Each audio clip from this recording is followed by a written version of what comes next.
Gente, quem não se lembra do sapatinho perdido da Cinderela e da maçã envenenada da Branca de Neve? Ou então da Rapunzel jogando as suas tranças e ainda da Chapeuzinho Vermelho?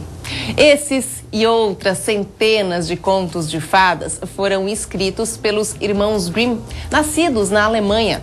Em 2005, a Unesco considerou as histórias ao patrimônio documental mundial.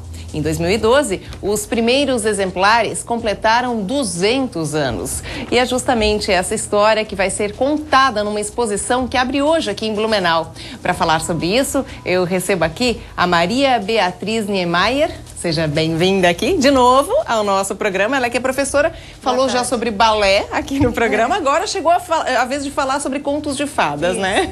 Boa tarde, boa Suzy, tarde, boa tarde, querida. Coisa boa. É um prazer estar aqui de novo. E um detalhe, né? Essa exposição está acontecendo, é a segunda cidade do Brasil que está recebendo, né, Maria Beatriz? Sim. Essa exposição faz parte de uma programação que vai comemorar o ano Brasil-Alemanha, né? E é uma promoção do Instituto Goethe que vai visitar mais cidades. É um privilégio para Blumenau, que é uma cidade de origem alemã, ter essa exposição aqui. Vale a pena ir conferir e tirar um tempinho para olhar. Assim, uma coisa que a gente estava falando aqui durante o intervalo, que é super legal até a gente compartilhar com a galera de casa, tipo, agora a onda vai lá, é do Crepúsculo, né? O livro que fez maior sucesso, depois teve os filmes. Você imagina isso acontecendo lá em 1812, onde os irmãos Grimm escreveram essas histórias, essa coletânea de contos de fada, que fez tanto sucesso que permanece até os dias de hoje. É realmente um caso de uma história de sucesso, que a gente pode dizer assim, né? Os irmãos Grimm fizeram um papel muito importante, porque vários países da Europa, e a Alemanha é um dos principais deles, tinham já muitas lendas, muitos contos populares, muitos contos de fada. Aquele misticismo todo herdado assim do final da Idade Média, tudo aquilo virava lendas populares que tinham uma transmissão oral, né? Uma tradição oral.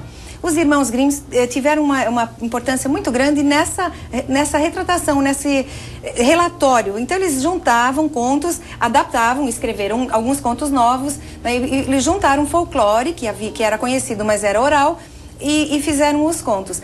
E a humanidade sempre precisou de contos de fadas, na verdade. A gente pensa que não, mas sim. Faz parte do imaginário. Faz parte do imaginário. E numa época em que o meio de comunicação eram alguns manuscritos e depois a imprensa, logicamente, mas com livros pouco acessíveis para a maioria das pessoas. Era limitado. Os contos de fada tiveram também aquele papel de educação, a importância para a fundamentação dos valores, o confronto entre o bem e o mal, entre o belo e o feio, entre o medo e não ter medo, a importância do herói, né? Nós temos algumas pessoas que são nossos ídolos, que a gente tenta se espelhar, tenta imitar para ter um padrão de vida, né, um modelo. Isso tudo os contos já faziam 300 anos atrás, 200 anos atrás. E esses contos tornam-se realidade nessa exposição, que inclusive a gente está mostrando imagens para você. Um pouquinho de como vai ser a exposição, que começa logo mais, às 2 horas da tarde. Tá começando agora. Nesse momento eles devem estar fazendo os discursos de inauguração. Já passou das 2, gente, é 2h10. Então eles estão lá ainda já curtindo já os discursos de inauguração, de abertura oficial. É no Mausoléu Dr. Blumenau, a exposição é gratuita e detalhe, vai ter também exposição, contação em alemão? Tem alemão e português, né? As pessoas podem falar alemão e português na exposição e aprender as coisas nas duas línguas. Que legal, que bacana. E assim, a gente está vendo bonecos, que mais que tem na exposição? Além dos bonequinhos, interatividade com relação à televisão, que mais? A ideia é assim, ó, a concepção da exposição foi montada da seguinte forma: você entra e tem uma sensação de clareira, de bosque, de floresta, que é a ambientação da maioria dos contos. E são 7 ilhas, são 7 grupos de 3 árvores. Nas árvores estão os indícios principais dos contos, as frases que às vezes são ditado popular que permanece até hoje, que a gente usa às vezes um ditado, um pensamento nem sabe que ele vem de um conto. Depois de ver as dicas nas árvores, com o conjunto de cada árvore tem junto um baú. Nesse baú, esse baú é como se ele fosse uma máquina do tempo, ele faz a ligação entre o conto e os dias de hoje. Porque as pessoas podem se perguntar, o que tem um conto de 200 anos com hoje em dia? Não tem nada, não vou lá ver a exposição, mas tem. Dá para fazer uma ligação com coisas muito contemporâneas. E no baú tem atividades que as pessoas podem fazer, são mídias, são coisas interativas, eletrônicas.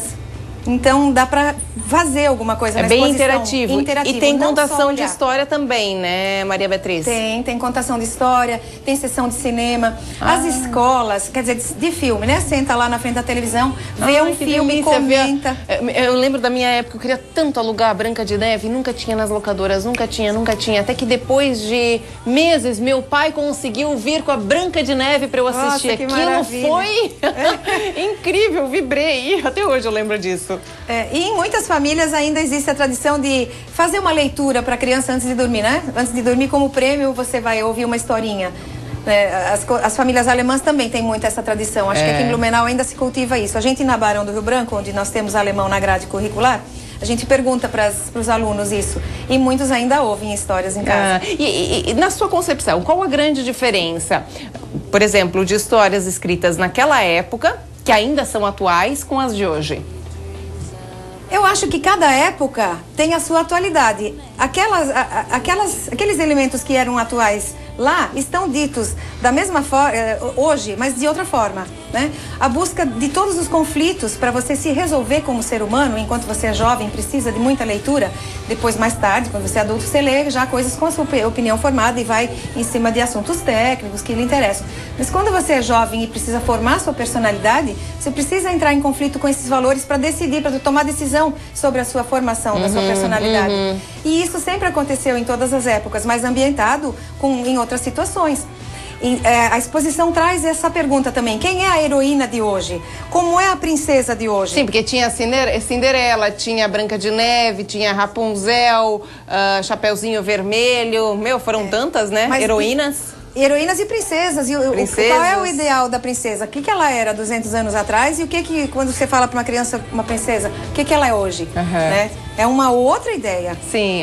Gente, delícia, viu? Vamos visitar essa exposição, com certeza vale a pena você dar uma passadinha. É de forma gratuita. Olha só, a exposição acontece até o dia, começa agora, já começou, né? Tá acontecendo agora, tá começando agora, até o dia 14 de junho. Vai ser de segunda a sexta-feira, das 9h30 da manhã até as 4 horas da tarde. Aos sábados, o horário para visitação vai ser das 10 horas da manhã até as 4 horas da tarde. As escolas também que se interessarem em fazer uma visita com os alunos aí devem agendar o horário, tá? O telefone é o 3381-7516 e tem também o 3381-7514. Vale a pena você se encantar com esse mundo dos contos de fadas, né? Blumenau, conforme a gente já falou, é a segunda cidade do Brasil que está recebendo essa exposição. Isso. E descobrir a importância dos contos na nossa vida, né? Eles não são uma coisa ultrapassada. E detalhe, contação de histórias também para todo mundo se divertir com essas histórias que marcam gerações, épocas e continuam atuais sempre. Obrigada, tá? Muito obrigada pela participação aqui no nosso programa. Vamos lá dar uma olhadinha na exposição. Obrigada pela divulgação. Valeu.